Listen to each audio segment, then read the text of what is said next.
우리가 믿는 하나님은 전능하신 하나님이십니다. 믿으시죠? 그 하나님은 온 천지 우주 만물을 창조하신 창조주 하나님이십니다. 그것도 믿으시죠? 근데 그 창조주 전능하신 하나님이 우리 아버지시라는 사실도 믿으십니까? 아멘. 오늘의 주제는 바로 그겁니다. 아버지 하나님. 나는 하나님이 나의 아버지라는 사실을 믿습니다. 이것이 사도신경의 세 번째 우리가 고백하는 신앙의 고백입니다. 역대상 22장 10절에서 하나님은 다윗에게 솔로몬에 대하여 이렇게 말씀하십니다. 저가 내 이름을 위하여 전을 건축할지니 저는 내 아들이 되고 나는 저의 아비가 되어 그 나라 위를 이스라엘 위에 굳게 세워 영원까지 이르게 하리라 하셨느니 다시요, 저는 내 아들이 되고 나는 저의 아비가 되어. 누가 누구의 아버지가 됩니까? 누가 누구의 아들이 됩니까? 금방 들으시구나. 솔로몬이 여호와 하나님의 아들이 되고 여호와 하나님이 솔로몬의 아버지가 되겠다. 하나님이 다윗에게 그렇게 약속하신 겁니다. 시편 2편 7절에 보면 이런 말씀이 있습니다. 너는 내 아들이라 오늘날 내가 너를 낳았도다. 근데 시편 2편은 어떤 시인관이 유대 왕들이 즉위할 때, 대관식할 때 대제사장이 그 왕을 향하여 하나님의 말씀을 선포하는 이 본문이 바로 시편 2편입니다. 그 말씀 속에 뭐라고 그러냐면요. 너는 내 아들이라 오늘 내가 너를 낳았다 하고 유대인의 왕에게 하나님 여호와께서 선포하고 계시는 거예요. 그런가 하면 시편 89편 26절에도 다윗에 대하여 이렇게 말씀하고 있습니다. 하나님이 저가 내게 부르기를 주는 나의 아버지시오 나의 하나님이시오 나의 구원의 바위시라 하리로다. 저가 내게 부르기를, 저가 누구냐 하면 다윗이고요. 내게는 하나님이라는 거고요. 장차 저 다윗이 나를 향하여 주는 나의 아버지시오 나의 하나님이시오 나의 구원의 바위시라 그렇게 할 것이다 하고 하나님이 예언하십니다. 예레미야 3장 19절에는 하나님은 또 말씀하십니다. 내가 다시 말하기를 너희가 나를 나의 아버지라 하고 나를 떠나지 말 것이니라 하였노라. 하나님께서 이스라엘 백성들에게 당부하시기를 너희는 나를 나의 아버지요 라고 불러라. 그리고 나를 제발 떠나지 말아라 하고 당부하신다는 겁니다. 자, 이 외에도 여러 군데가 있지만 이만큼만 읽겠습니다. 하나님께서는 구약 성경을 주의 깊게 읽어보면 이스라엘 백성들에게 그리고 하나님의 택한 당신의 거룩한 종들에게 계속해서 뭐라고 말씀하셨는고 하니 나를 아빠라고 불러라, 나를 아버지라고 불러라, 너는 내 아들이다 라고 반복해 말씀하셨다는 거죠. 그런데 이상한 것은 구약 성경에 단 한 명도 하나님을 아버지라고 부른 사람은 없습니다. 아브라함도 아버지라고 부르지 않았고요. 이삭, 야곱, 요셉 누가 감히 하나님을 아버지라고 불렀습니까? 심지어는 아까 제가 읽은 곳에서 하나님께서 다윗이 너 나의 아버지요 라고 불러라 라고 말씀하셨지만 다윗이 하나님을 아버지라고 부른 데는 한 군데도 없습니다. 여러분 찾으시면 저한테 가지고 오세요. 한 군데도 없어요. 심지어는 다윗 보고 네 아들 솔로몬이 내 아들이 된다. 그리고 그 아들은 나보고 나의 아버지, 내가 아버지가 되겠다. 그 아들이 나보고 아버지라고 불러도 되는 거예요. 그런데 솔로몬이 하나님을 보고 아버지라고 부른 적 단 한 군데도 없어요. 그래서 바클레이나 또는 신학자들 몇몇 사람들은 이런 주장을 합니다. 구약 성경에는 하나님을 아버지라고 부르는 곳은 단 한 군데도 없었고, 좀 신학적으로 좀 어려운 표현을 쓰면 이래요. 하나님의 아버지 되심은 결코 개인화되지 않았다. 개인화되지 않았다는 말은 집단적으로 이스라엘 유대 백성들 전체에 상징적으로 영적으로는 아버지의 하나님이라는 용어는 한두 군데 쓰이긴 했지만 어느 누가 개인적으로 하나님 보고 아버지라고 부르는 사람은 단 한 명도 없었다는 거예요. 여기에 우리가 중요한 사실 하나를 발견합니다. 여호와 하나님께서는 끊임없이 당신의 백성들을 향하여 아버지라고 불러주기를 원하셨습니다. 그러나 이스라엘 백성들은 그 하나님 아버지의 마음을 이해한 적이 없었습니다. 단 한 번도 그렇게 부른 적이 없었습니다.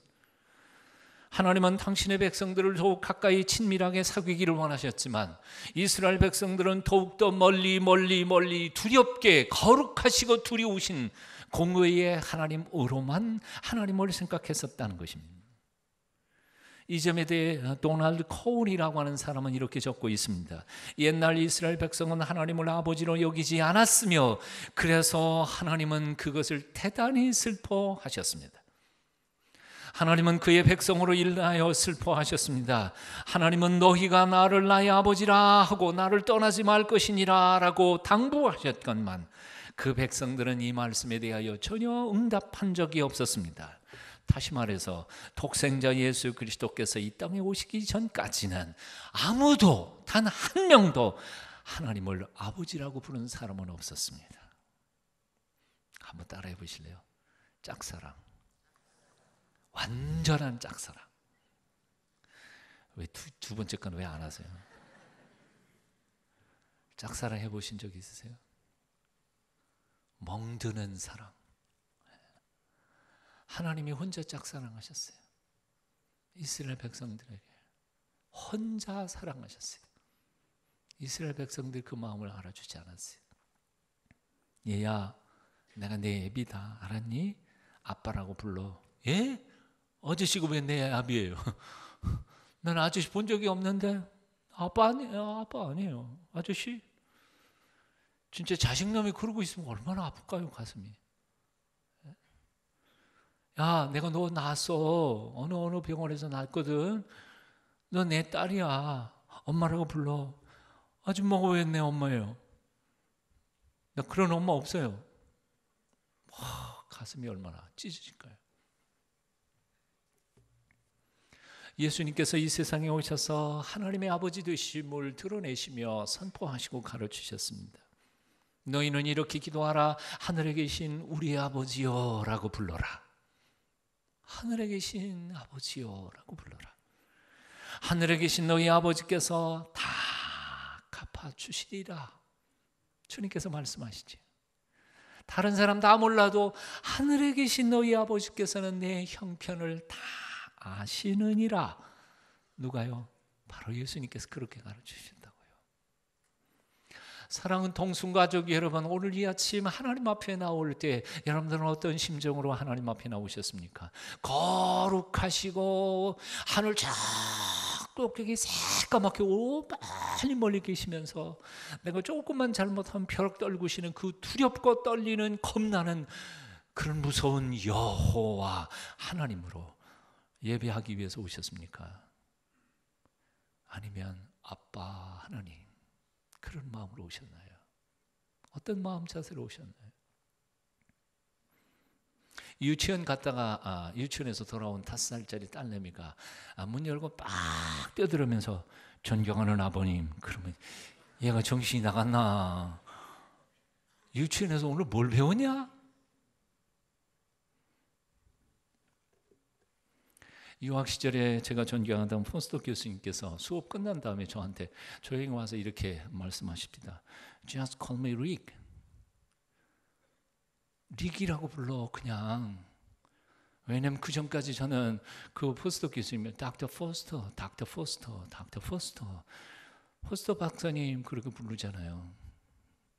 근데 미국 사람들 가까운 사이 되면 이름 부르라고 그러는 거죠.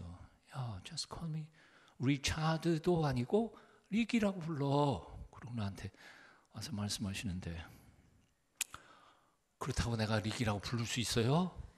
동방예의지국에서 온 예절 바른 양반집의 자손인데 어딜 감히 스승의 함자를. 그 후로도 잘 입이 안 나가더라고요 그게. 그래서 저는 그냥 그 후로도 닥터 포스터 그러면 기분 굉장히 씁쓸해 하세요. 그 느낌을 내가 알 것 같아.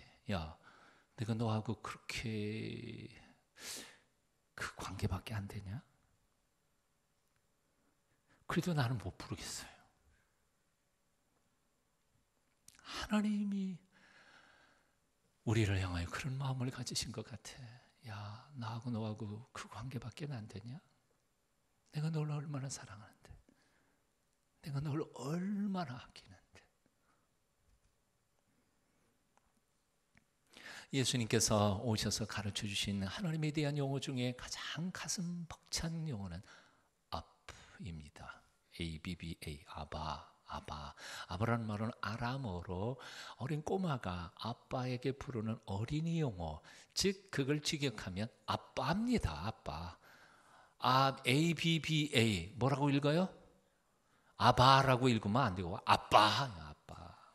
그러니까 예수님도, 사도 바울도 뭐라 그랬냐면 하나님을 향하여 어떻게 부르라고? 아빠 하나님, 그렇게 부르라고 한 거예요. 근데 저는 그 성경을 읽고 연구하면서도 그래도 저는 아빠라는 게 익숙하지가 않아요. 제가 어렸을 때에도 우리 아버지 보고 아빠라고 불러본 적은 단 한 번도 없거든요.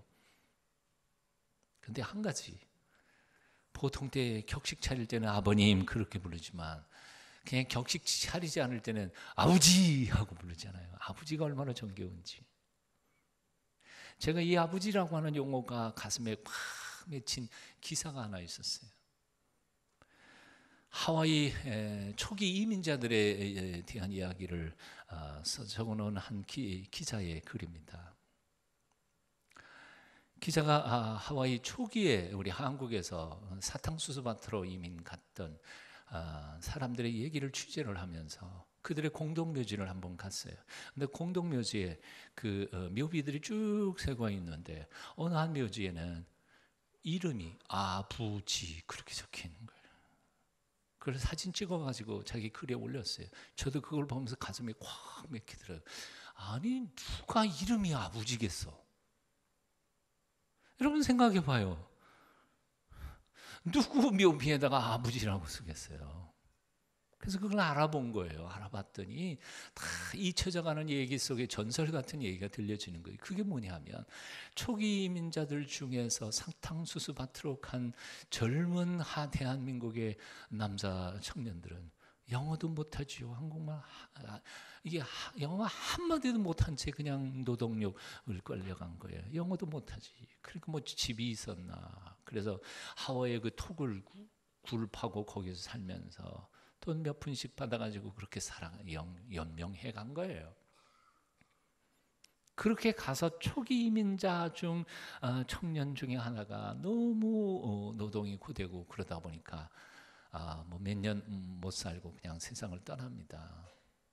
떠났는데 이 친구의 이름을 알 수가 없는 거예요. 이름을 알 수가 없으니까 묘비는 세워줘야 되겠고 어떻게 세워줘야 되나 그러고 알고 봤더니 이 친구가 그저 때만 되면 바닷가 가가지고 고국을 바라보며 아버지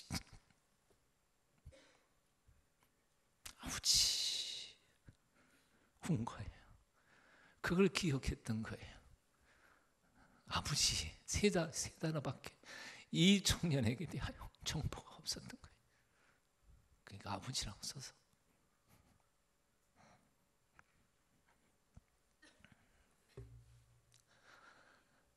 아버지 그 이름 가슴에 맺힌 이름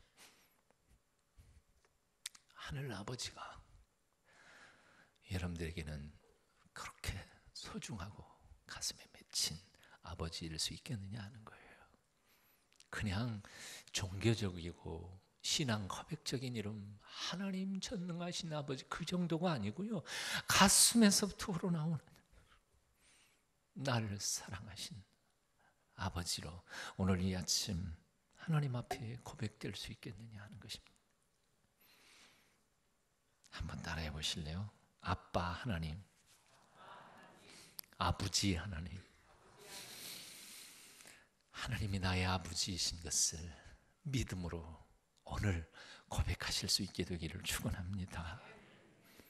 자, 전능하신 창조주 하나님 그분이 나의 아버지가 된다는 것은 우리에게 어떤 의미를 가지고 있는 것일까요? 첫째, 절대 안전 보장의 의미가 있습니다. 자, 아버지의 역할 중에서 가장 큰 역할은 뭘까요? 어머니는 좀 이렇게 약하지만 아버지는 그래도 튼튼하잖아요. 그래서 가족들을 보호하고 지키는 임무 중에 아마 아버지의 임무가 제일 큰 거 아닐까.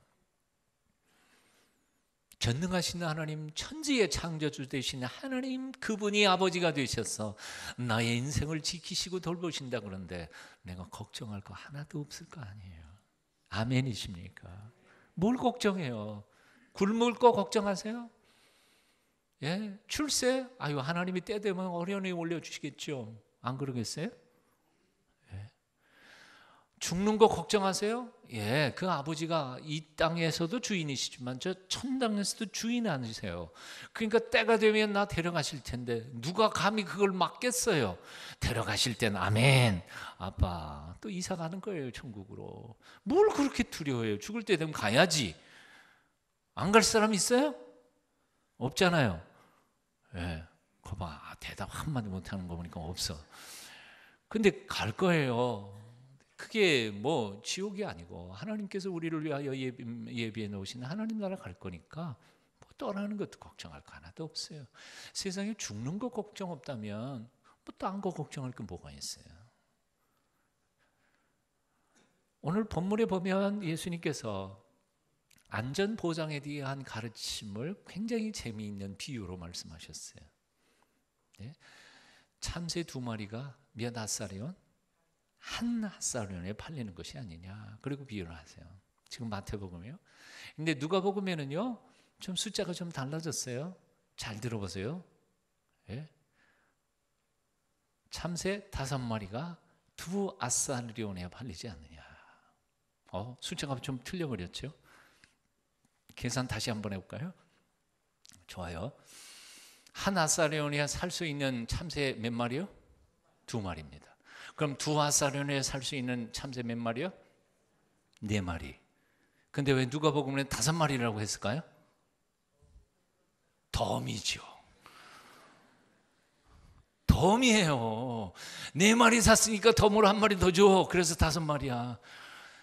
아우, 저는 이 마태복음, 누가복음 이렇게 비교하다 왜 숫자가 틀렸을까? 그거 가지고 얼마나 고민을 많이 했는데, 근데 덤을 제가 한 게 아니에요. 어느 추석에 보니까 어느 목사님이 덤이라고 썼더라고.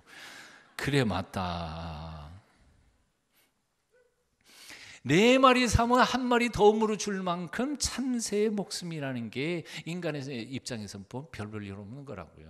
그렇지만 참새 1마리도 하늘 아버지께서 허락하지 않으시면 절대로 땅에 떨어지지 않는다는 거예요. 그런데 하물며 많은 참새보다 더 소중한 너희일까 보냐? 너희 걱정하지 마라. 하나님은 네 머리카락 숫자까지도 지금 다 알고 계신다. 여러분 머리카락 숫자 아세요? 자기 머리카락? 모르잖아요. 근데 하나님 다 알고 계셔. 그러니까 걱정하지 마라. 오늘 본문 말씀 29절부터 31절까지 뜻을 생각하면서 한번 같이 읽어보시겠습니다. 함께 읽어보세요. 시작. 참새 2마리가 한 앗사리온에 팔리는 것이 아니냐. 그러나 너희 아버지께서 허락지 아니하시면 그 하나라도 땅에 떨어지지 아니하리라. 너희에게는 머리털까지 다 세신 바 되었나니 두려워하지 말라. 너희는 많은 참새보다 귀하니라. 아멘. 옆에 있는 사람 얼굴 쳐다보면서 이렇게 당부 좀 해보세요. 두려워하지 마세요. 한번 따라해 보시겠습니다. 천지 우주 만물을 지으신 창조주 하나님이 우리 아빠이십니다. 아멘. 이 믿음을 가진 사람 두려워할 거 하나도 없어요.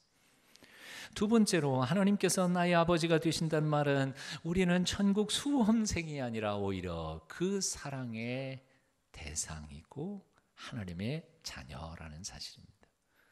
비교 종교학이나 혹은 종교, 일반 종교에서는 아주 뻔하죠. 뭐예요? 예. 종교의 의미가 뭐예요? 선행을 하면 상을 받고요, 악행을 하면 벌을 받고요. 이게 종교의 형식이죠. 포맷입니다. 그러니까 착하게 선하게 잘 살면 좋은 데 가고요, 못되게 굴면 나쁜 데 가는 거예요. 그러면 기독교는 어떨까요? 기독교도 종교니까 그렇지 않겠어요? 그런데 아니에요. 접근부터가 틀려요. 기독교의 접근은 뭐예요? 하나님의 공의를 만족시킬 수 있을 만큼 거룩하고 선하게 살 수 있는 존재는 세상에 아무도 없다는 거예요. 그래서 그 행위로 천당 지옥으로 간다 그러면 이미 정해놨어요. 모든 사람은 다 어디로? 지옥으로. 설교하고 저를 포함해서 여러분까지 몽땅 다 지옥 캥길 수밖에 없어요. 우리의 선행, 우리의 품행으로 따진다면. 그래서 예수 그리스도께서 우리의 모든 허물과 죄를 다 짊어지시고 죽으심으로 그 핏값을 우리에게 전가해 주셔서 그저 십자가만 붙잡고 주님 앞에 나아가면 하나님께서는 그냥 죄 없다고 여겨주시고 오늘이라도 당장 하나님 나라로 들여보내주신다. 이게 은혜의 복음이라는 거죠. 이 복음을 믿으세요? 그러니까 우리 그런데에도 불구하고 교회 안에 신앙생활하는 사람들 중에 이 복음의 의미를 모른 채 아직도 예배당에 다니면서 이런 생각하는 거예요. 11조 이번 달 빼먹었으니까 다음 달엔 분명히 부도 날지 않을까 이런 걱정도 하고. 그렇다고 빼먹으라는 얘기 아니에요. 쟤들 잘 하세요. 하지만 그렇다고 뭐 한 번 잘못했다고 벼락 떨고 가고 금방 복수하시는 그렇게 쪼잔한 하나님이 아니란 말이에요. 우리 하나님이 얼마나 크신 분이신데요. 우리 인간의 육신의 아빠 엄마도 조금 잘못해 다 용서하고 기다려주고 참고, 그게 육신의 부모도 그렇거늘 하나님이 어찌 그렇게 안 하시겠느냐 그 말이에요. 아시는 것처럼 세종대왕께서 아들 세상 떠나고 난 뒤에 너무 슬퍼서 만조백관하게 물었다며요. 경들은 부모님이 돌아가셨을 때 더 슬펐습니까? 자식 죽었을 때가 더 슬펐습니까? 다 같이 엉뚱한 유교적인 일반적인 얘기하는데 딱 한 분, 영의정 황희정승이 이렇게 표현했다 그러죠. 우리 선친께서 돌아가셨을 때에는 그래도 저 앞산 목멱산이 눈에 보이덥디다. 그렇지만 자식놈 죽으니까 눈물이 앞을 가려서 산이고 뭐고 아무것도 안 보이더라고. 부모님 돌아가시면 산에 묻지만 자식 죽으면 가슴에 묻는다는 말 있지 않아요? 그런데 성경은 뭐라고 말씀해요? 눈을 만드신 자가 보지 않으시랴, 귀를 만드신 자가 듣지 않으시랴, 입을 만드신 그 하나님이 말씀하지 않으시랴. 부모의 사랑, 아버지의 사랑, 어머니의 사랑을 만드신 그 하나님이 어찌 우리를 아버지의 사랑, 엄마의 사랑으로 우리를 사랑하지 않으시랴. 하나님이 우리를 사랑하시는 것을 믿으시죠? 하나님이 시험 채점관이 아닙니다. 염라대왕이 아니에요. 너 착한 일 이만큼 하고 못된 일 이만큼 했으니까 너는 지옥 가라, 천당 가라, 그렇게 하실 하나님이 아니라 그분은 수많은 허물과 잘못이 있는 저희를 그냥 받으시고 당신이 오히려 죄값을 치르시면서 우리에게 은총을 베풀어 주시는 천국의 아버지시고 사랑의 아버지이신 줄로 믿습니다. 셰익스피어는 이렇게 말했습니다. 지혜로운 사람은 자신이 어리석다고 말하고 어리석은 자는 자신이 지혜롭다고 말한다. 미친 사람은 자신이 미쳤다고 말하는 사람 없어요. 술 취한 사람 자기가 술 안 취했다고 그래요. 사람들은 모두 다 자기 나름대로 멋진 인생을 산다고 생각할지 모릅니다. 그러나 모든 사람은 다 멋대로 살려고 인생을 지으신 창조주 하나님, 하늘 아버지를 떠나 살고 있습니다. 그래서 어떤 때는 즐겁습니다. 돈도 꽤 벌기도 합니다. 권력을 쥐기도 합니다. 공부해서 성공도 합니다. 그러나 결국 그 인생의 끝자락에 가서는 쓴 쥐염 열매를 먹으며 좌절을 할 때가 한두 번이 아닙니다. 어떤 사람이 이런 피해를 했어요. 어리석은 사람은 길을 벗어났을 때에도 자신이 인생의 길을 찾았다고 생각하지만 지혜로운 사람은 자신이 길을 잃었을 때 솔직하게 정직하게 저는 길 잃어버린 미아입니다 고백하며 참 하늘 아버지께로 돌아옵니다. 정직하십시오. 인생의 참된 의미와 목적을 잃은 채 우리를 지으신 하늘 아버지의 뜻을 떠나 살았기에 얻은 것 같은 데에도 텅 빈 조용한 절망 가운데 살아가고 있는 나의 모습을 정직하게 내어놓으며 주의 도우심을 구하는 이 아침 되시기를 축원합니다. 지금도 우리 인생들이 돌아오기를 기다리시는 하늘 아버지가 계십니다. 내 인생, 지금 나의 모습이 전부는 아닌 것을 잊지 마십시오. 어떤 분이 그렇게 말했습니다. 삶이 너무 고달프고 힘들어서 도대체 내 인생이 겨우 이게 전부일까? 그때 하늘 아버지께서 이렇게 말씀하시더랍니다. Of course not. Come home. 그럴 리가 있냐? 내가 지은 인생이 그렇게 그걸로 그냥 끝나겠냐? 다 내가 집을 떠난 탓이지. 집으로 돌아와. 내가 너를 위하여 예비해 놓은 놀라운 풍성한 인생이 기다리고 있지 않니? 사랑하는 여러분, 탕자의 비유에서 우리가 결코 잊어서는 안 될 아주 중요한 사실이 있습니다. 탕자는 자신의 삶을 스스로 다 정리하고 고친 후에 아버지께로 돌아오지 않았다는 사실입니다. 있는 모습 그대로 왔습니다. 아버지께 빚진 그 빚을 다 탕감한 후에 아버지 집으로 들어온 게 아닙니다. 그냥 빚진 그대로요. 벌거벗은 그대로요. 거지꼴 그대로요. 그냥 두 손 들고 그냥 들어왔습니다. 아버지도 그 탕자에게 이놈아 나한테 가지고 간 돈 갚아놓은 다음에 집에 들어와 그러지 않았습니다. 그 아들에서 끌어안으면서 야, 네 한 몸 살아 돌아왔으니 고맙다 받아주셨습니다. 사실 어떻게 생각해보면 탕자는요 진짜 회개하고 철저하게 삶을 고칠 마음으로 왔을까? 아닌 것 같아요. 본문을 보면 배고파서 그냥 아버지 집에 돌아온 것뿐이에요. 죽을까 봐, 굶어 죽을까 봐. 아버지가 왜 그걸 모르겠어요? 그러나 그냥 받아주셨어요. 그래, 얼마나 배고팠겠냐, 얼마나 힘들었겠냐. 사랑하는 여러분, 여러분의 문제를 다 해결한 후에 하늘아버지께로 돌아가겠다고 생각하지 마세요. 우리는 해결 못해요. 우리는 해결 못해요. 우리가 저질러 놓은 일 중에 우리가 해결할 수 있는 일이 과연 몇 가지나 있을 것 같아요. 그냥 가요. 그냥 아버지, 나 그냥 아버지의 평안을, 아버지의 도우심을 구합니다. 여러분 자신을 그냥 하나님 앞에 내어 드리십시오. 그리할 때 하나님께서는 여러분을 받으셔서 여러분을 위하여 계획하셨던 놀라운 꿈과 계획들을 풍성하게 이루어 영광 받으실 줄로 믿습니다. 왜요? 그분이 우리 아버지시니까요. 우리 아빠니까. 우리 아버지라. 그분은 우리에게 잘못을 묻지 않으시고 나를 통해 기뻐하실 것입니다. 기도하겠습니다.